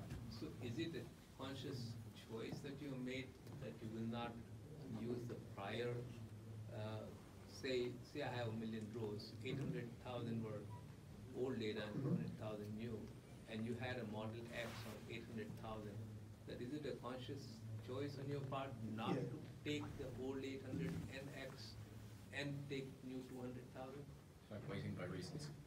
Yes, it's a choice the complexity is very hard to manage, but how do you tell somebody what you actually did when you retrained the new one? You have to say, well, I had something and now what was that something that you had in the beginning? It's a little hard for us to make a Java scoring engine of your something that you had. Now, if it's our own model from last week, and we just want to continue training, and it's like deep learning style, where any state is a good state. There's no good or bad or old or new, it's all just weights, right? Then you can say, yeah, sure, keep training on that set of weights until it gets better. And you add new data, you get the better model. So it's a good point. You want to have checkpointing, if you want to call it that, for neural net style approaches. But for trees, usually it's not the best idea. You want to retrain. The hard part is the feature engineering pipeline. So what you could do is you could say, I have last week's model, and I want to start with those features, and now throw in my new data set with the old data plus 300,000 euros, start with the old pipeline of feature engineering, and go from here. That's a good point. And that we definitely should do, yes, in not doing it. The data can have a seasonality. I mean, like with the diabetes study, maybe right after the holidays, there's a bit of readmission. Correct. And let's do that now. So at any point in time, you can say finish here, and it will actually finish, which means it will go to the final pipeline. It will do the stacked ensemble at the end, or whatever it is. It will not keep doing the genetic algorithm anymore, and it will go to the final stage of give you a scoring pipeline. And now we can do a time series problem. So let me do we have a data set for that? The Walmart stores and sales, okay? So I can say, look at the scribe. There's a store integer, there's a department integer, a date string, and the weekly sales real. The rest you can basically ignore. They were not part of the original data except for its holiday. So that was added by other people. There's some kind of a fuel price or the temperature of the day or something, but it's not as important. So what you do here is say, predict the weekly sales, and we know that it's for every department and every store that they have their own time series, but the algorithm yet doesn't know it yet. It has to figure it out because we don't tell it. We could tell it, and we could say these are the grouping columns for the time, but we don't have to. So we could say the time column is my date, and that's enough. I can say go, and it will automatically find the groups. It will say, I know it has the group by department and store. Each of those makes up a unique identifier in my super key in my database. It will say, for each one, I will find the frequencies that matter. I will say that it's weekly. I will automatically look at the autocorrelation. I will know that the 52-week lag and 44-week lag are important. Let me show you that. So I'll do the mean absolute error, which is what the Kaggle problem was about originally. That's it. I just say time and sales. And now it will automatically figure out the groups. That will be department and store, and date, which is then weekly per department per store sales. It knows it has to forecast for 47 weeks now because there was no test set, so it had to guess how long do you want to forecast. He never told it, he just gave it training of like 100 weeks or something. So it by default says something like half or a third. I don't know exactly how long this data set was, but we told it nothing, right, about the forecast horizon. So this is the dummy guess to say, okay, I'll give you 47 weeks worth of predictive time, how long the model can stay in production. Which also means it has to lag at least 47 weeks back, which is not necessarily the best because you can see last month's, 2 months ago, you have to go a year back, which is maybe not bad in this case because Christmas every year is what matters, but sometimes you do want to have more control. But this is basically already doing the lag of the store 44 weeks ago, 52 weeks ago, and so on, right?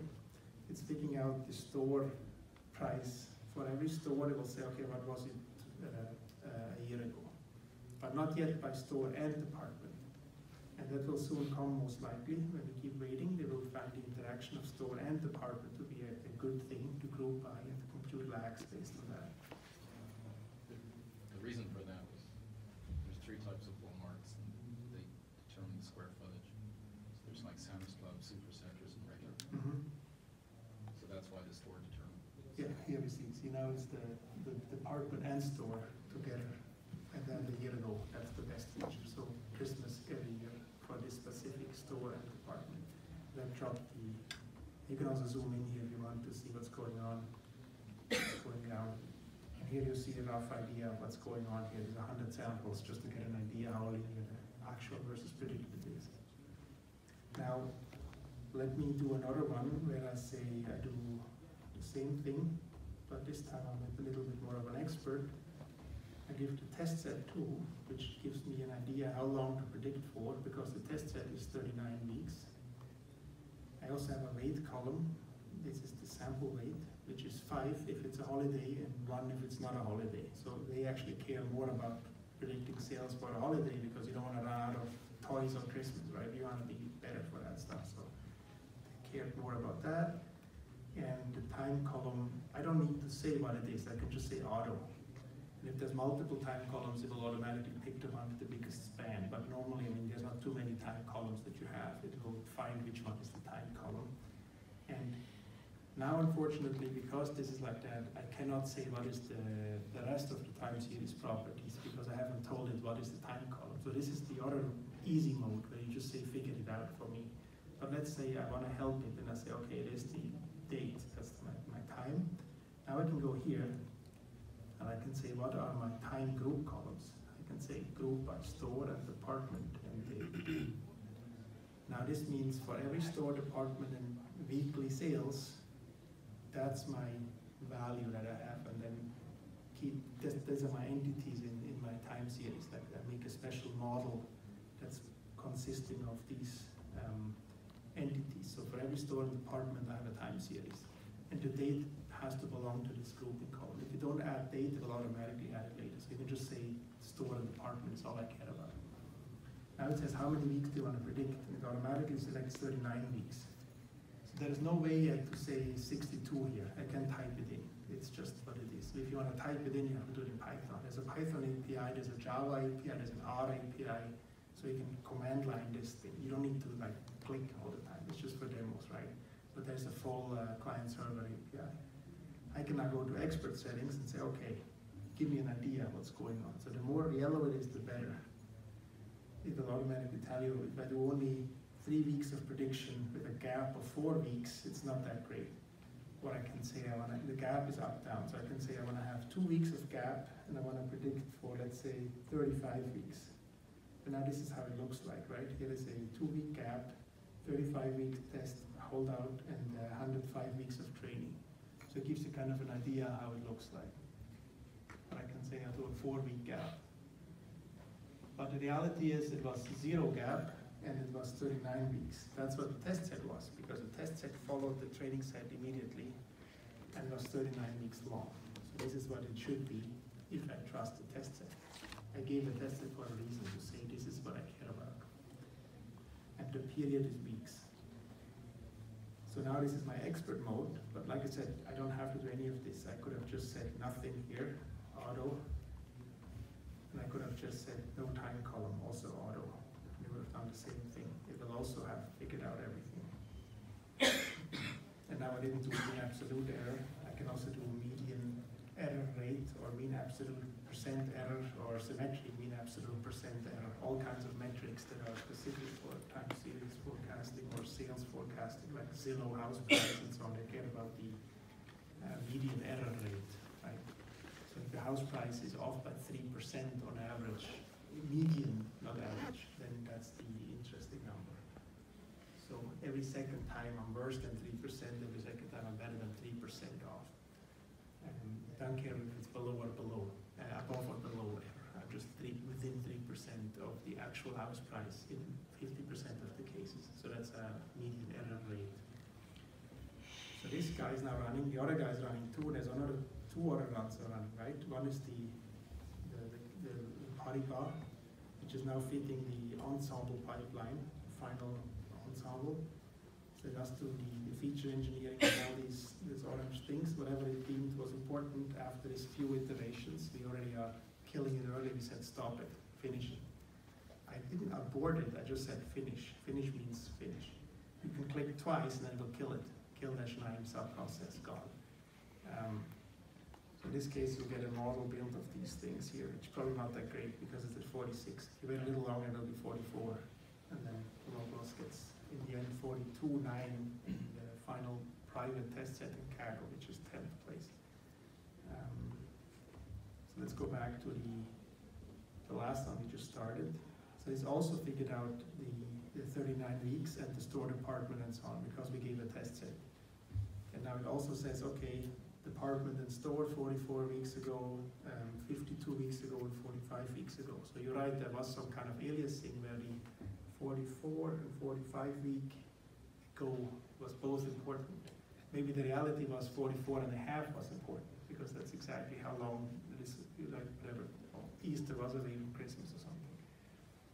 And we don't yet have an interpolation plus frequency matching, whatever, that it's a perfect sub-period and whatever. But this stuff is not trivial to get right, so we want to make sure that this is robust. But you see the CPUs being used here, and the GPUs, you can also see how the GPUs are being used. All the 4 GPUs are used. It's not quite as busy as deep learning, which is 100% at all times, right? But there are times when it's all green. And now we have the other 2 experiments still running, so at some point in time, someone else will run GPUs.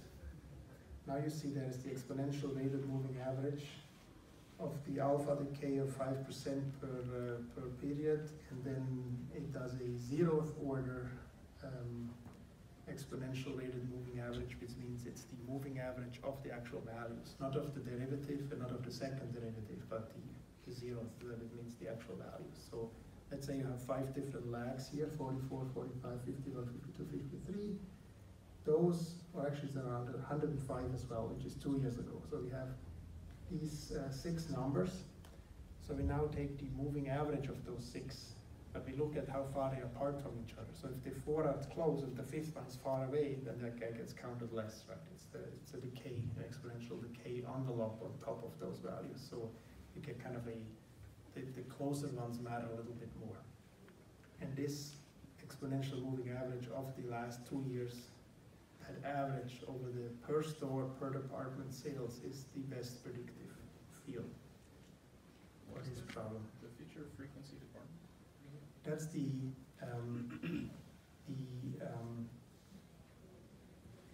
count of how many times the department is present in the whole data set in out-of-fold counts. So it's basically just saying, is like shampoo, how frequent is it compared to whatever, toiletries or something, I mean, it's the same, whatever, irons. So it's interesting, right? So it says basically if you're very common, maybe you have a high number because there's a lot of sales for common stuff, but it's not a very, you wouldn't think it's a very important feature, but it's a third as important as these actual lags. The lag matters the most, but the next best thing is to say, if you're an uncommon department, then make a small number or something. Well, it's more like, it's a Walmart thing, there's 92 different departments, not every store has them. They generally have at least like 84 or something, and the rest are optional. could be that there's a specific hard code, like a threshold that will tell you am I part of the common or not so common stores. Yeah, so if the store doesn't have that department, by definition, they will sell 0. And that is, see, down here there's a blob of like small numbers, right? There's more small stuff than big stuff, and there's one outlier here. And in this case I did RMSE and not MAE, so I'm not getting the best model for outliers. If you want outlier robustness, you need absolute error or something like that. So you can also, in theory, you could provide your own loss functions in Python, and we'll just take it and hand it to our optimizers and so on. It's not yet fully wired through, but if somebody is interested in having their own loss function, we can deal with that. You could do a log transform on sales first. We are doing these kinds of things, yeah. We do target transforms for 10 different target transforms for regression problems, and this is one of them. Yes, so this actually is doing a log transform, most likely, so we can go look in the logs. Are we looking at the RMSE of the log or the log of the RMSE? We're looking at the RMSE of the actual value, but to make the prediction, we do a log transform. So XGBoost, for example, sees the log, but then it makes prediction, then it does the exponentiation, and then we compute the RMSE again. So it's the same as doing MSE on the log one, or whatever. No, not quite, the RMSLE or whatever. There's different ways. So you can, let's say there is the root mean squared log error, right? And in order to optimize that, you can take the log and then do the RMSE, or you can just do the RMSLE of the actual target. But in the end, we will compute the metric that you specify on the raw numbers that you gave us. But in order to get good numbers, we might do a transformation internally, which is not necessarily obvious, or you don't need to know about it. But there is a smart transformation tool. So we can look at the logs. So at the beginning, we say what the settings were. There's some data preview. I can make it a bit bigger, hopefully. Can I? Oh, cannot. I know the Mac command shift plus doesn't work, so sorry about that. If you can't see it, I'll read it up. So it says about, here's the training data range, and there's the test data range and dates. It has automatically detected the time column date, automatically detected time group columns, date, store, and department. These are the stats for those, and then it says it will take 25 minutes, and it found that it's a 1.65 microhertz of frequency, which is a week. It had 143 weeks in training, 39 in forecast horizon based on the test set that we had. And then it looks at the autocorrelation of the lags. So the highest autocorrelation actually is 1 week ago. So if last week was high, then it's still as high, or it's the same, because most of the year it's last week, same as this week. However, we can't use last week because we have to make predictions for 39 weeks. Once you're a few weeks in, you can't just ask what was last week's number and say that's my prediction, because you don't have it in test sets. So you have to use something that's longer ago in a week, right? You have to actually go something like 40 weeks ago. And hence, based on that, we compute these are the optimal lags. 44, 105, 51, 45, 53, 52. So basically the 51, 52, 53 lags is around a year ago. These are the feature transformations we allow based on the knob settings, and then we will make up to 36 iterations, which turns into 124 models, 144 models to train overall. And then it starts. And then one of the things it will do is this target transformation. So log transform 1, that's the best transformer, because there are some outliers, and to bring them into a smaller space, then we can make predictions in the uniform range, basically. That's the best transformer. Sometimes a double square root is good too. So square root of square root, or a 1/4 power. And then there's a tuning table here where it tries different GBM parameters, and then it runs, and then it just does iteration after iteration. And most likely, when we go look, it's now already better. Not much better. But this is in RMSE space, the other one was in absolute error space. You see there's an initial convergence that's pretty good, so you don't need to actually have your last week's data around just to start fresh. It's very quick to get to some good point, but right, if you already could start at this point, you would save half the time, right? Assuming this is already a good transformation, set of transformers. So for the training models, and how the hyperparameter is set and tuned? So there's about 10 hyperparameters or 15 or so that we tune. Do we like the research? So we have a random, yes, we have like 100 different models. In the extreme case of 10 accuracy, maybe even 256 or so models that are sampling from random, not random, but they're sampling from some, let's say 10 different parameters in each direction. So you have 10 to the 10 billion parameters possible, and we pick 200 from those. Okay, And then so, we see which one is the best. so based on different data, is it model? It's not smart yet. It's not saying, oh, it is all numeric, so I need to do more depth or something. It's not doing that. It's every time it's a fresh approach. Okay. You don't have a central brain that says, oh, for this I need to do that. We do have some heuristics based on that, but it's not a model. It's not a machine learning model. It's people's insights. Ideally, the goal would be to have a feature engineering pipeline to build what to do, right? Like basically we need to make driverless inside of driverless. Actually, it is used already for this runtime prediction. So you say maybe one like this example, and it tells you how long it's going to take. This is a driverless model inside driverless. So when we turn these knobs, it makes a prediction with driverless AI to say it's going to take this long. Does it also tell you how much data you need? No, it's always better to have more basically, but once you have hundreds of millions of rows, probably it's better to have less, because it will take too long to train a model. Like if each model takes 6 hours, then you only can do 4 models a day or something, and it's not going to be as useful because you want to do feature engineering more, right? So what's the next step in the evolution of the product will be that, let's say you give me a terabyte, right? You're a big bank, you give me a terabyte. You have actually people asking for that. We would like to train a model on, let's say, 10 gigabytes only, figure out the feature engineering, and at the end, we say, now we know what to do, let's do it one time on the terabyte.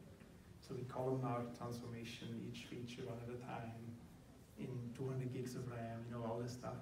And once it's done, we fit one GVM model, let's say, on all the 16 GPUs or 8 GPUs, and it will take 6 hours or something. And then you have one massive model on the full terabyte with the right feature engineering. Currently, we don't do that. Currently, we train on a smaller subset, no more than 10 billion elements in the matrix. So something like 100 million by 100. What about the other end of the spectrum? There's small For data very sets, small data, 20,000 it's rows. okay. I wouldn't say it's perfect. Like if you have iris data set at 200 rows or 100 rows or something, it's gonna do tenfold cross validation. But it's not smart about how to stratify or something. I mean, it's random. If you say it's IID, but it's only 100 rows, what does it really mean, right? So we just do random cross validation, but it's not really IID anymore at that point, most likely. Unless you have 100 t-shirts, but even then it's hard, like there's not enough data to actually make good conclusions. And we don't tell you, hey, this is not a good model. We just tell you this is the error bar of the generalization estimate. So at least you get an error bar that's pretty big. And then you can say, okay, it doesn't look like I know what I'm doing, but so this error bar here is there, right? If you go in, zoom in, you see the error bar. It says here 3,400 plus minus 50. And this is not the error of our estimate, this is just the variance of the bootstrapped scores computed on this holdout set, the different views of that holdout set, so you get like an estimate. But we wanted we could make the error 0 by computing 1 million repeats and saying this is the mean, like the estimate of the mean is sharp, we can know exactly what that is, but we still want to give you some kind of a notion of the variance of the scores. But everyone is not Walmart and Chase. There are very smaller organization or a department level. Does it, at the end of it, does it even suggest like nodes? You don't have enough data for that target. No, it doesn't Then you say that. need It currently does not say that, and that's a good point. And that's something that is often brought up. The statisticians would say this is not enough data. You can say and no machine learning guy says that ever, right? You always say, oh yeah, give it to me, I'll fit, and I'll make predictions. And it's always like garbage at the small end. And we need to basically learn to teach that insight to the data scientist. Actually, Leland Wilkinson, who I worked with even at Skytree 7 years ago, he had this product where he would say, sorry, not enough data, can make predictions. And I think we should add that. That would be good. So in this case, he threw away all the macroeconomic variables, and on that data set, you know, there was temperature, there's unemployment, there's gas price, stuff like that. So what they found was like temperature rise was very predictive of sales in the ice cream department, frozen foods, but not in other stuff. Yes. Like gardening. And then like if you know, the price of gas went up and unemployment went up, it was predictive that people would lower their budgets, Yes, yes. and so on. Yes. So you do get You get a list. so a lot of the variance, if you broke it out by department, if you look at the variance by date and by department, you'll see some very interesting patterns and they're correlated to the macroeconomic variables. Yes.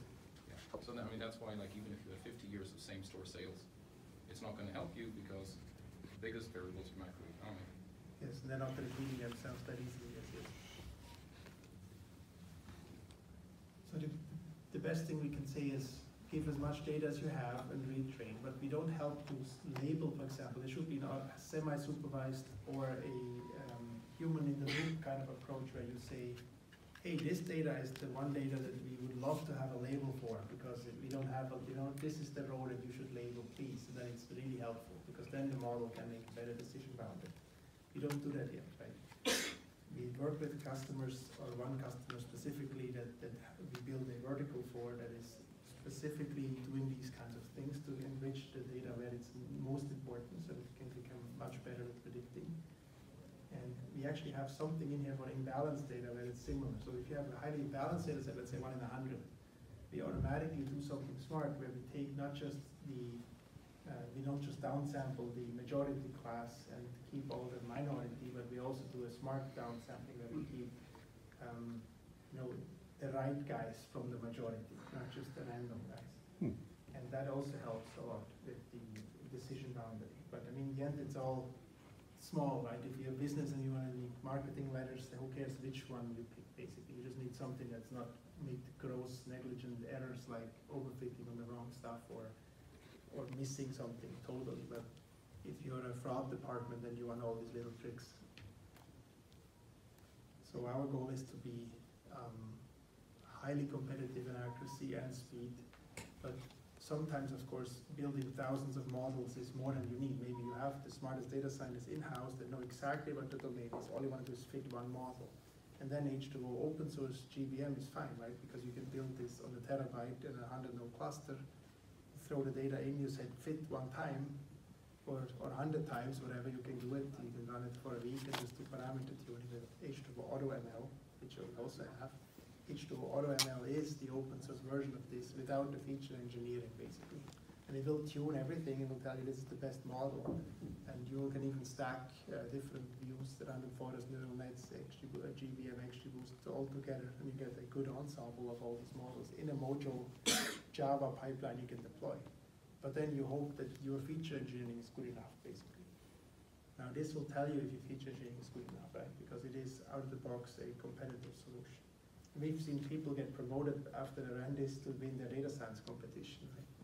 So there's lots of data science competition at companies where people win by pressing a button, right? We had H2O World in New York a few weeks ago, and this beat everybody who participated, right? Nobody could beat this. So it is a little bit scary because within a few hours you can get a good solution for pretty much every problem. Compared to humans, it's faster, but of course the eventual human will outsmart it if they're a really good human, basically. But if you're a beginner, then maybe you don't have a chance. It's like playing chess, right?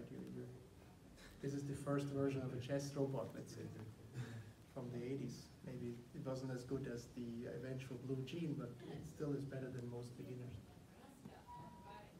Do you really assume IID? Because generally in Kaggle competitions, IID breaks down and they turn into a big leak attempt.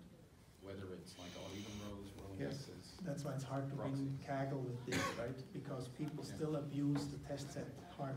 And will say, oh, if in my test set the store closes in 2 weeks from now, because the feature is closed in 2 weeks, will be flipping, then I will say 2 weeks earlier there's a sale. So I'll say that. But in the real test set environment, you wouldn't know that in 2 weeks you're gonna close, right? So you can't use that feature, but in Kaggle they did it, right? The people that are smart, they said, let me look 2 weeks ahead, let's see if the close is now still closed, the store is now closed, and hence I will say sales is 50% more. And that was a great trick, and that won Kaggle basically. And we can't do these tricks, so in many competitions, it's almost not fair to not be able to look at the test set and abuse it, right?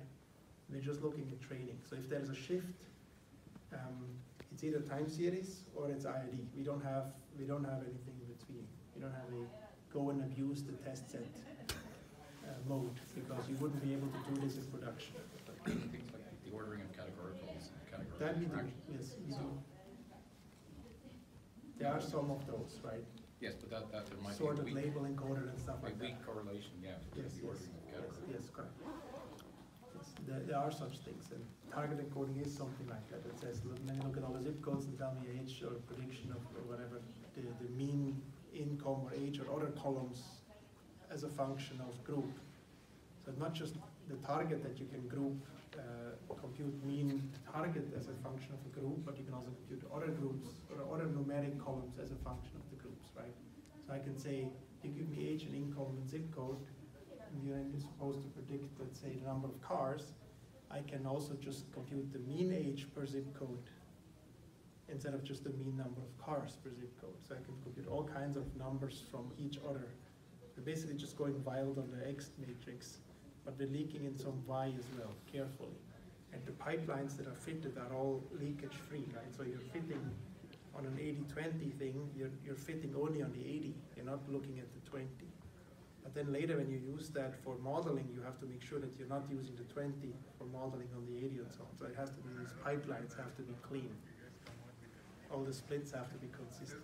Do you always use only the data that is in the data set, or is it possible to say for a user to identify certain columns and say, I know what these columns are and I would like to enrich, Yes.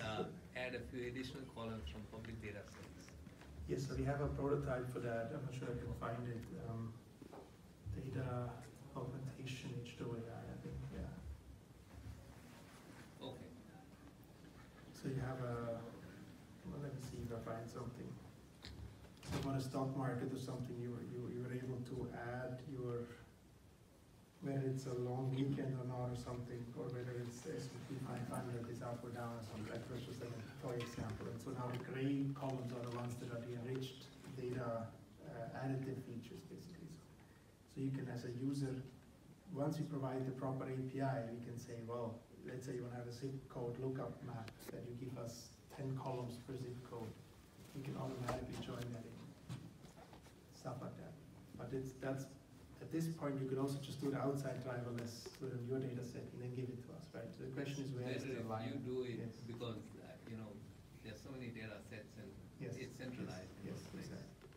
So that would be something interesting to see who owns what data, what access, and so on. Like usually customers keep the data close to themselves, but want us to go wild on it or something. So then the question is, how can you provide an API? How can we make an API that lets you go wild on it without us knowing it, basically, right?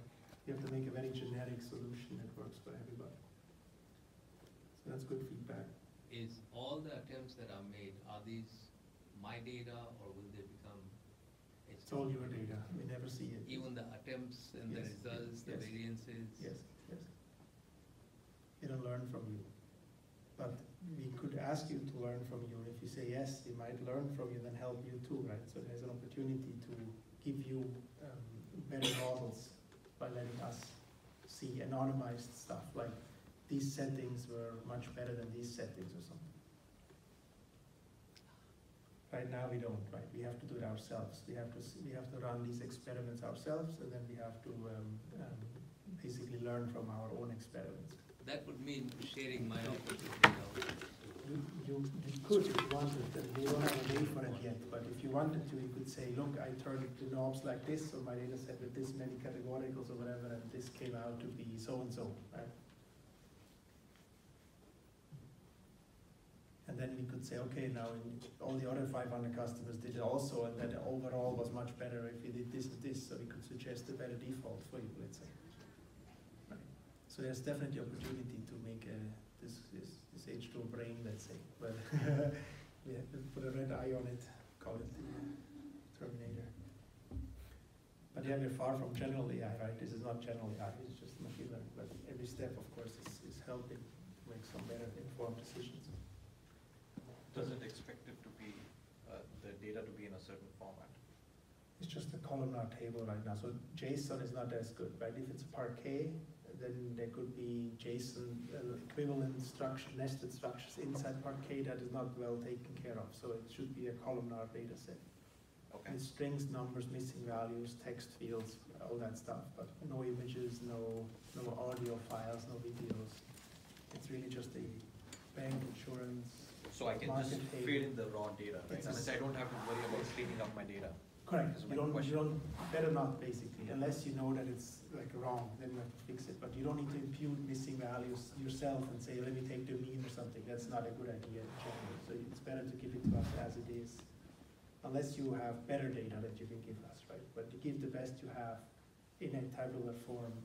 And it's fine if you have redundant collinear columns, we'll figure that out too. You need to like remove extra columns that you added once.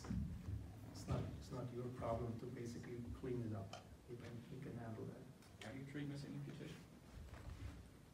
Depending on certain algos, we do certain, like for SVD or so, you need to do some stuff, but or for k-means, but you can also just not look at that column and it's missing, right? For distances, for example, or for XG booster, so the three methods they can handle missing. They say if missing, then do this, else do this. So you don't have to impute it up front. No, sure, I know you don't have to. Right. I'm asking what. We're not super Depends. smart with missing yet, so we're not doing like The a Z- model to predict these missing in this column from all the other columns and so on, because missing Yeah. is not missing at random. It's not somebody who lost a bunch of files in their cellar somewhere, but usually they don't want to provide the information, or you don't have it because you don't have a motorbike, so you shouldn't know how many motorcycles you have. You just, or whatever. Like, what was the insurance claim for your motorcycle accident? Well, not available. I've never had a claim, right? So stuff like that. So Yeah, MNAOR versus MNAOR. yes. So we're taking missing as information right now. That's the best I can say. Right. But I'm sure if you're really good, you can do your own scheme somewhere and then learn like 7 different types of missing and you mark it NA1, NA2 or something. And that might be more valuable than just saying NA, right? So you can make it numeric, categorical, mixed, but we would then still treat it as, if the majority of the column is numeric and you have a bunch of different missings, they would all turn into the same missing again. So you don't yet have a native support for multiple missings. So if it's a numeric column, it's 1% this missing and 1% this missing, it will just say 2% are missing. Yeah. But if it's 50-50, it will say the whole thing is categorical or something, and then every number will be a string, which is also bad. So we don't have yet like the best world of mixed types. It's not easy, but we're much better than pandas, right? With data table, we have a lot of, like an integer column can have missings basically. In pandas you can. It will become an object column. It becomes an object and it takes 12 times as much memory, but Exactly. it's the same thing under the hood. But sure. But it's no longer an integer, right, at that point. So we need to then, each one is, you're right, it is an integer, object, integer, object, yes. And that transformers and sklearn have to deal with that then at some point. If you had sklearn. So you would need to manually handle all that. It's a little bit annoying. But yes, people got used to it, let's say. Great. Any other questions? So what's the roadmap? This is version 0.1? This is version 1.2. The roadmap is here. I'll show it one more time. Predict the date when we're all obsolete. Which one? The date when we're all obsolete. Oh.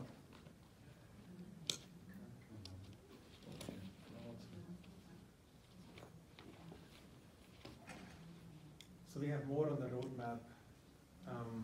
Lots of ideas, right? I mean, if a customer comes along and says, I need this, then we'll most likely do this, right? Because we prioritize, especially large large customers. So it's always something that happens. Like in a half year from now, we might do 4 other things that are not on this list.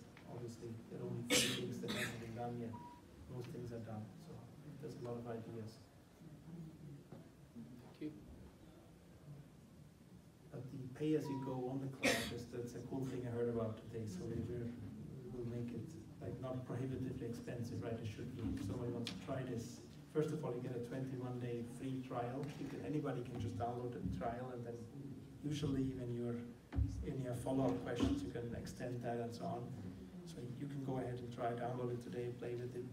If you have a GPU box, it's better. If not, then it's fine. You can run on a laptop. You can run on the cloud, pay as you go as long as you want. But eventually, if you're a company with 10 employees running this, you don't want to pay for each one's cloud instance time because it costs more than just getting a license from us, right? We're not running it local or something. So no image, video, speech? Yes, correct. No image, video, speech. There's no TensorFlow. There's TensorFlow in it, but we're using it only as a fully connected neural net right now, and then later for NLP, for text stuff. So the convolutional neural nets for text or LSTMs for text, those will handle that stuff, but we don't have image yet right now. We don't want to compete in the image space, like Kaggle style, like veil detection, all that stuff. It's not our focus right now. Right. Is that on the roadmap? It's on the roadmap, yes, because everybody asks for it, but I don't know who's going to actually do it, because the enterprise, the banks don't need it yet, right? They have other problems. So when will we be able to look at 500 movies and predict which ones are going to be box office hits? Well, if you want to do this kind of stuff, you probably should go to like for YouTube, Facebook, or whatever, one of these guys, yes, but you can already replace your face, right, in a video. That was a, what do you call it? Deep face, or deep something, yes, scary stuff. We should replace like columns in your data set. Make it look like it's your data set. Fake economic data. Exactly. That could be a product. Should make all kinds of, detect whether it's fake or not, right? That's also good, but it's not easy. So there's a lot of challenges, I think, in the garbage in, garbage out side. But the pattern detection is automated, basically. Now it's about what to do with data. Not so much how to detect the pattern.